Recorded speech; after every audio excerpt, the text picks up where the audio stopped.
Welcome to the 2018 edition of the Global Health Forum. Aujourd'hui, on vit une révolution numérique qui est absolument considérable, mais au niveau de la santé globale, de la santé publique, il y a encore beaucoup de retard. Il y a encore beaucoup d'interventions de santé publique et de santé globale qui sont pratiquées avec des outils, on va dire, du XXe siècle. Ce qu'on voudrait, c'est essayer de discuter dans ce forum comment est-ce qu'on peut être beaucoup plus précis en utilisant beaucoup plus les innovations numériques qui sont aujourd'hui à notre disposition. Au tout départ, il y a une douzaine d'années, le GHF est parti d'une initiative entre les hôpitaux universitaires de Genève et l'Université de Genève. Et puis, petit à petit, c'est devenu un des rendez-vous incontournables de la santé globale dans le monde. With new technologies that allow us, for example, real-time sequencing in the field, Precision Global Health opens a lot of opportunities, especially in the field of emerging viruses. And the big challenge is to integrate these data into our conventional approaches, into our laboratory systems that we are already using.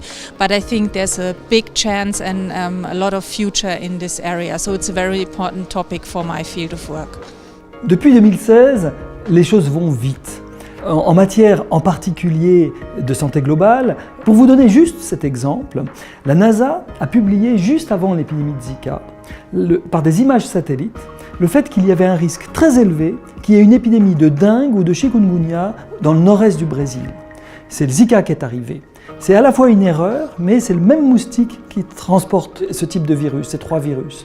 Si on avait écouté ces ingénieurs de la NASA, mais souvent on travaille tous un peu en silo, on ne va pas dans les congrès de la NASA quand on est médecin par exemple, mais si on les avait écoutés, peut-être qu'on aurait pu lutter contre le moustique en espérant éviter une épidémie de dengue ou de chikungunya, et peut-être que grâce à cela, on aurait pu éviter ou prévenir au moins un certain nombre de dégâts de l'épidémie du Zika.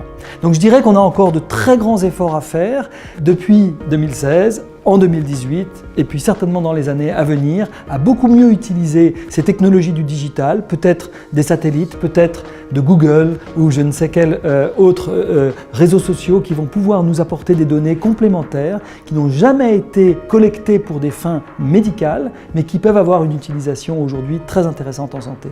Technology definitely can support the reach in terms of screening patients at the community level in remote areas, having the ability to provide a diagnosis for early treatment or early referrals.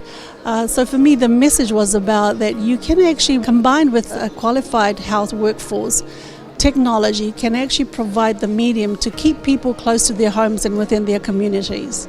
For me, it is very nice and also very inspiring to meet people outside of the field of virology, to meet national and international organizations and NGOs, and to meet actors that are not laboratory-based, but maybe work in the field of global health or surveillance systems, and to find a common language with these people and to speak about the same topics.